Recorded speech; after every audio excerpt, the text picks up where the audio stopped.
Welcome back. आप देख रहे हैं शेयर बाजार सबका अधिकार, जहां पे आपके सवालों के जवाब अब हम देंगे। मेरे साथ जुड़ चुके हैं Sameer Shah, head online business axis security. Sameer, आपका बहुत बहुत स्वागत है इस खास पेशकश में। और झटपट सवालों का सिलसिला शुरू करते हैं। यूट्यूब से दीपक यादव का मैं सवाल लेना चाहती हूँ और इन्होंने ऑलरेडी अपनी SIP की शुरुआत कर दी है। मेरे ख्याल से फंड्स के नाम आपके पास भी होंगे। HDFC का रिटायरमेंट फंड है इनके पास, DSP mid cap, UTI flexi cap, HSBC mid cap, Mahindra Manulife focused है इनके पास। 3.5 करोड़ 15 साल में। बताइएगा। दीपक जी, आपकी जो अभी करंट SIP चल रही है 9,000 की, अगर हम वो 15 साल के लिए अगर कंटिन्यू रखते हैं तो करीबन 47 लाख रुपए जितना आपका फंड इकट्ठा होगा। आपका टारगेट थोड़ा स्ट्रेच है 3.5 करोड़ रुपए का। सजेशन ये रहेगा, आप अपनी SIP अमाउंट बढ़ा के 40,000 करें और एनुअल स्टेप अप अगर आप 10% से करते हो तो आप अपना आपका जो लक्ष्य रखा है 3.5 करोड़ का, वो आप पा सकते हो। चलिए, किशोर का सवाल हम लेंगे। और किशोर पंड्या ने भी YouTube के जरिए सवाल भेजा है समीर, और ये कह रहे हैं कि ये एक NRI है, 20 लाख रुपए इनके पास है, कहाँ इन्वेस्ट करें। और 60 साल के ये हो चुके हैं और फिलहाल जो है पेंशन कहाँ से मिल पाएगी निवेश के जरिए, ये इनको जानना है। और इनके पास फिलहाल इनकम का कोई साधन नहीं है। किशोर जी के लिए सजेशन ये रहेगा कि आप अपना जो भी 20 लाख रुपए आपने जो इकट्ठा करा है, वो आप म्यूचुअल फंड की डिफरेंट स्कीम में पार्क करके उसमें SWP करें।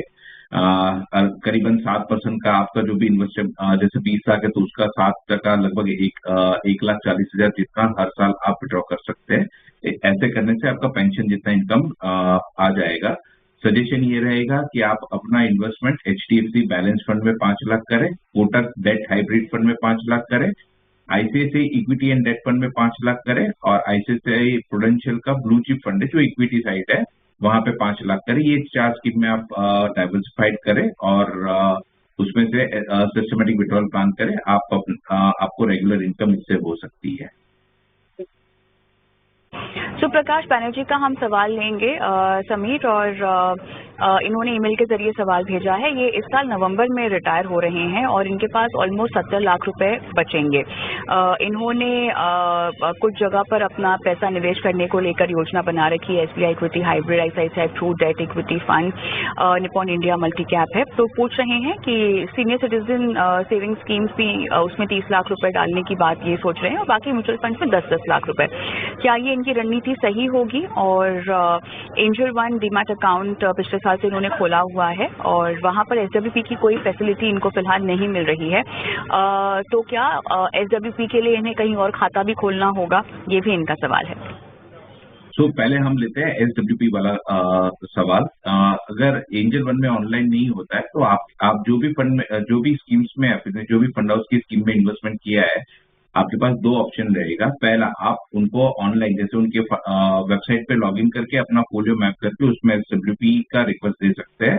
अगर आप वो नहीं कर सकते, अगर टैक्स से भी नहीं हो, तो दूसरा ऑप्शन आप AMC के पास जाके, वहां AMC के पास जाके उनके SWP का एक फॉर्म आता है, वो फॉर्म भर लोगे तो भी आपका काम आप SWP जो भी इन्वेस्टेड अमाउंट है उसमें से कर सकते हो। अब रही बात उनके फंड सिलेक्शन की, तो उन्होंने फंड सिलेक्शन सही किया है। जैसे उन्होंने बाइफरकेशन भी बहुत सही रखा है। 30 लाख वो डाल रहे हैं सीनियर सिटीजन सेविंग स्कीम में। ये आपको सबसे बढ़िया अभी हाल फिलहाल में डेट में अच्छा रिटर्न दे रहा है। और बाकी के फंड जो भी सिलेक्ट किए वो भी सही है। एक हाइब्रिड डेट में अग्रेसिव हाइब्रिड इक्विटी रखा है, एक इक्विटी रखा है और इक्विटी हाइब्रिड रखा है। तो सारा बहुत अच्छे से वेल डाइवर्सिफाइड है। यहाँ पे फंड चेंज करने का कोई सुझाव नहीं है कविता जी। आखिरी सवाल लेते हैं हम प्रिंस का, और 75,000 रुपये लमसम निवेश करने हैं और 1,000 रुपये की SIP भी साथ में करनी है। और पिछले 2 साल से इनकी SIP 1,000 रुपये की चल भी रही है SBI ब्लू चिप फंड में। इसके अलावा और कहाँ लमसम निवेश कर सकते हैं और एक और 1,000 रुपये की SIP की शुरुआत भी करनी है? हाँ, तो प्रिंस जी को हमारा सजेशन ये रहेगा, आप जो 75,000 रुपीज का लमसम करना चाहते हो, सजेशन ये रहेगा, आप 25,000 रुपया आप निपॉन इंडिया के ब्लू चिप में डालें, 25,000 आप HDFC फ्लेक्सी फंड में इन्वेस्ट करें, और मोतीलाल ओसवाल का मिड कैप 25,000 रुपए का लमसम डाल है। ये जो भी इक्विटी फंड सिलेक्शन किया है, कीपिंग दैट इन माइंड कि आप ये इन्वेस्टमेंट लंबे टाइम के लिए रखने वाले हो, मतलब 5 साल से ऊपर रखने वाले हो, तब जाके इक्विटी में करना। अगर आपका इन्वेस्टमेंट होराइजन कम है तो फंड का सजेशन थोड़ा अलग हो जाएगा, यहाँ पे डेट साइड ज्यादा हो जाएगा। और रही बात है, आप जो 1,000 रुपए की SIP करना चाहते हो वो आप HDFC के फ्लेक्सिकप फंड में करें। और राइट समीर, इसी के साथ हमारा आज का समय समाप्त हो गया है। बहुत बहुत धन्यवाद, आपका समय निकाला और दर्शकों की लाइव फाइनेंशियल प्लानिंग की। धन्यवाद। Thank you. और राइट, हम रुकेंगे छोटे से ब्रेक के लिए, लेकिन ब्रेक के उस पर आपको बताएंगे कि किस तरह सोने चांदी में ETF के जरिए आप निवेश कर सकते हैं। ब्रेक के बाद